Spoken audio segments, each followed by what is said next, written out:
Hi, you guys, I'm Phil Town, and in 2026, options trading has absolutely exploded, but really not in the way most people think.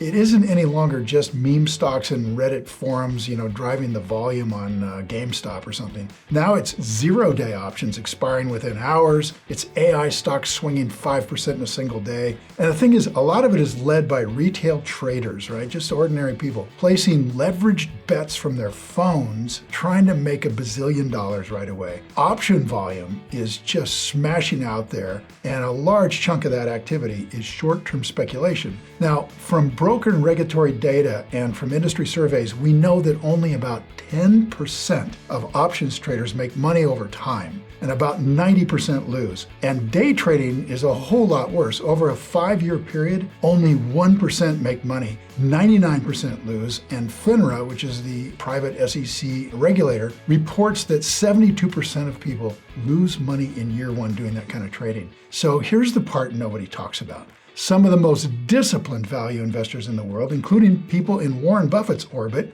actually trade options, not to gamble or desperately chase upside. They're not trying to turn $5,000 into $50,000 overnight. They use options to lower risk and increase their margin of safety, which is sounding completely backwards, I know. But it's true, because I do it every single day too. So in this video, I want to show you what I would call the Warren Buffett way to generate cash flow with options while still following Rule 1 strategy. In fact, by especially following Rule 1 strategy.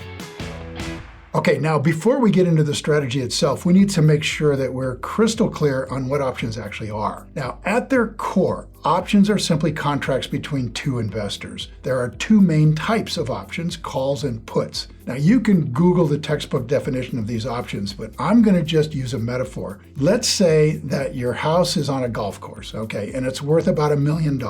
And one day, some guy in a suit comes up to your front door and he says, "Hey, I'd like to buy your house sometime in the next year for $1.5 million, and I'll pay you $20,000 right now for the right to do that." Now, what he's doing is he's betting $20,000 today that a developer is going to come in and turn that golf course into a shopping center or something, and your house will be worth $2 million. Now, you do the deal because you were planning on moving anyway, and you get to keep the $20,000 no matter what happens. And a year from now, if he buys your house for $1.5 million, you win. And if he doesn't, you can sell it for $1 million and you still win. So no matter what, you win, and you got that 20 grand. Now that's a call option. He's the buyer of the option, you're the seller of the option. The only difference between this example and the option market is that you don't have to wait for some guy to come to your front door. You can do this deal all day, any day, for any stock you own, pretty much. So that's a call option. Now, the other type of option is a put option. This one is like a car insurance policy, except the way that Buffett taught us to do it is that we are the insurance company. Now, someone with a car is going to pay us an insurance premium, right, to obligate us to pay for the car. Now, if the value of the car goes down to what we agreed to pay for it, they will sell it to us at that price. So insurance is a kind of put option, or vice versa. Put option is a kind of insurance. The car owner in this example is a buyer. We are the seller. We're the insurance agency. We get paid immediately. And if we do this deal the way Warren Buffett taught us, we are happy to buy the car at the set price. Now, here's the key distinction between us and the vast majority of retail options traders who lose. They focus on buying options. They are putting up money, they're doing it up front to have an option on your house. Now, they're paying the insurance premium in case the price of their car goes down. So they are buying calls when they think a stock will explode upward, and they buy puts when they think a stock will go down, and they're buying protection from that downside. And because the options expire, they're making a bet not just on the direction, but they're also betting on the timing. Most options traders not only have to be right, they also have to be right now. So Rule 1 investors, we're a different breed. We flip this completely over on its head. So instead of buying options, we sell them. We're kind of the insurance company, or we're the casino, however you want to think about it. But we're on the right side of this trade. When you sell an option, you collect the premium up front, you get paid immediately, and in exchange, you take on an obligation. Now you get to choose the obligation. Now if you sell a call, you might have to sell your shares at some certain price. And if you sell a put, you might have to buy the shares at a certain price. But here's the thing, we can use this to our advantage. And this is something Warren Buffett has done extensively throughout his career. Okay, so think about this. I want to buy ABC Corporation and I've done my digging. I understand the business, got a big, beautiful moat. The management's awesome. And I have figured out it's worth about $50 a share. So the most I want to pay for it is 25 bucks. It's selling for 30. So I either have to wait and hope it goes down to 25 where I can buy it, or I can sell someone the right to force me to buy it right where I want to buy it at $25. Now, if I do that and give them, let's say, a year to have that right, they'll pay me $6 per share. Now think about that. That's a 24% annual return on the $25 I'm obligated to pay for the stock if I buy it. And I may not buy it if the price doesn't come down. In other words, I am going to get paid a 24% annualized return without ever owning the stock. And if I'm forced to buy it, well, I've been trying to buy it for $25 all along, so I'm even happier with that outcome because this is where the real magic starts to happen. Because in this scenario, I not only bought a great company at a margin of safety price, but I've been paid to do it. If that deal took a year, my basis in ABC would be $25 minus the $6 I got paid. I'm now in ABC for 19 bucks. Now that's my kind of deal, and that's why Buffett does this. Now, what I want to do is give you guys a real-world example that's happening right about now. Sprouts Farmers Market is currently trading at $76 a share. Now imagine I've done the full rule number one analysis. I've gone through revenue growth, return on invested capital, free cash flow consistency, its competitive advantages, the store growth, capital allocation. I've gone through the whole thing on Sprouts. And after stress testing all the assumptions, we do the inversions, we do the rebuttals, and being conservative, I get to an intrinsic value of $140 a share. Now, please note, this is just an example. I'm not actually saying that I believe Sprouts is worth $140 a share. Let's just say it's an example. So if the intrinsic value is $140, then a 50% margin of safety would put my buy price at about 70 bucks. And look where the stock is sitting. It's at 76. It's very near that 50% discount. So I could just buy the shares outright. That'd be okay. It'd be a bit of a stretch, but still perfectly reasonable under Rule 1 principles. But let's say we want to be more disciplined. Let's say we only want to buy the stock at $70 or less. Well, instead of playing a simple limit order at $70 and waiting around for something that might never happen,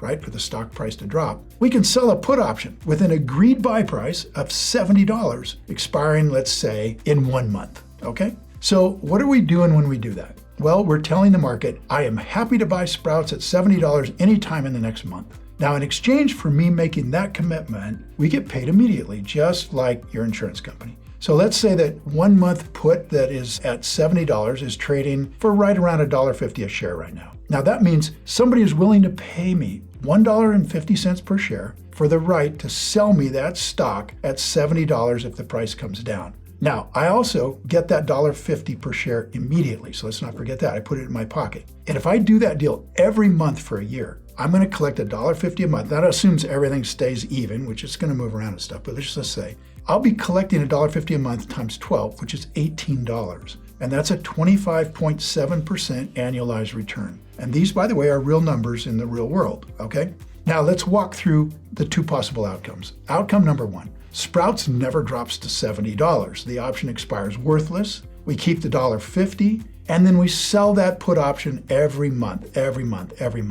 Now the premium is going to vary depending on what's going on with the underlying stock, but let's say simplistically in a year, on $70 of capital set aside per share, that's the $18 we collected, a 25.7% return in 1 year, just for being willing to buy this business that we already wanted at a margin of safety price of $70, and it just never happened. Now that's a pretty attractive return on idle cash. All right, outcome number two. At the end of a year, Sprouts drops below the $70 or any time during that year, and I get to buy the shares. Now remember, I'm required to buy the shares at 70 bucks. So let's just assume, just for the sake of the numbers, that this happened in the last month. All right, so we did a full year of these things at $1.50 a month, and I already collected $18. So my effective purchase price isn't $70, it's $52. I just bought a business I believe is a $140 value for an effective price of $52. Now that's way more than a 50% margin of safety, And remember, I was paid to make that commitment. Now that's a shift in thinking that Buffett taught me. And I'm not predicting what Sprouts does over the next quarter. I'm not betting on momentum. I'm not trying to outspite the market. I'm just setting a Rule 1 buy price based on the intrinsic value of this company and using the options market to improve my entry point. And if Sprouts never drops, that's okay. I earned income on my idle cash that's insanely good, and I can go find another one if this one starts to not give me a high enough return. The key point is this. I'm not using options to increase my risk in order to hit a home run. I'm using them to structure discipline. And here's the extra fun part. This is great. We can turn around and do this exact strategy to offload our shares too. So back to our Sprouts example. We were put Sprouts shares, and now the stock takes off over the next couple of years to $300 a share. Now, we can dream a bit, but that could happen. We think this is well over intrinsic value, so we're ready to sell. Well, here's the thing. We already have the shares, so we can now sell a call option. Remember that guy who comes to our door and wants to buy our house? Okay, that guy. That's obligating us to sell our shares at, let's say, we can pick the price, let's say $310 a share. So let's continue the example. We were assigned at $70 a share and collected $18 in premium prior to that. So our effective cost basis is $52 a share. Now we fast forward 2 years. Sprouts executed very well, earnings grew, the market repriced the stock, and now it's trading at $300. Now remember, in our analysis, intrinsic value was $144 a couple years ago, and it's certainly gone up. Let's say the new intrinsic value is $220 a share. So at $300, Mr. Market has priced this well above its real value, and we're happy exiting at around $310. Now, instead of just selling the shares outright, we can sell a covered call. Now let's say we sell a 6-month call option with a strike price of $310. In other words, we're saying I'm happy to sell my Sprouts shares at $310 anytime in the next 6 months to you. Now, because Sprouts is now trading well above intrinsic value, and there's still a lot of volatility in the market, things are moving around, let's say we're able to collect $30 a share in premium for that contract. Again, there's 2 outcomes. Outcome number 1, during those 6 months, Sprouts never reaches $310. So the option expires worthless. We keep the $30. We still own the shares. And that $30 lowers our effective cost basis even further, from $52 down to $22. And we can reassess and potentially sell another call. Okay, great. That's outcome number 1. Outcome number 2, Sprouts rises above $310 and we get called away. We were obligated to sell our shares at $310. Okay, so there they go. We sell them. Now let's look at the math. We bought effectively at $52 a share, remember? And we collected $30 more selling the call, and we sell the shares at $310. So we bought at net 52, we reduced our basis to 22, we sold at $310. Let me do the math for you. That's a 1,400% return in 3 years of trading and investing. All of which, by the way, took us only a few hours of research to come to the conclusion that we wanted to own Sprouts. Now compare that if we simply bought at $70 and sold at $300. Now that's over a 400% return in 3 years. So in this example, we've used options to get an additional 1,000%. Now that's awesome, you guys. But now think about this. Imagine we do not get called away from our position. Well, if that's the case, we can just turn around and sell those calls again, shaving another $20 to $30 off our cost basis, and suddenly we have none of our original money in this stock position at all. We are now playing with house money. And if the stock isn't rising, we can just keep doing this again and again and again, making money on our money. And that is the definition of compounding. And that's the magic of this strategy, and that's exactly why Buffett was one of the biggest options traders in the world, and why I'm doing these sorts of trades every week. And it's why my whole faculty are also doing these sorts of trades every single week. And in fact, when it comes to options, this is really just the start.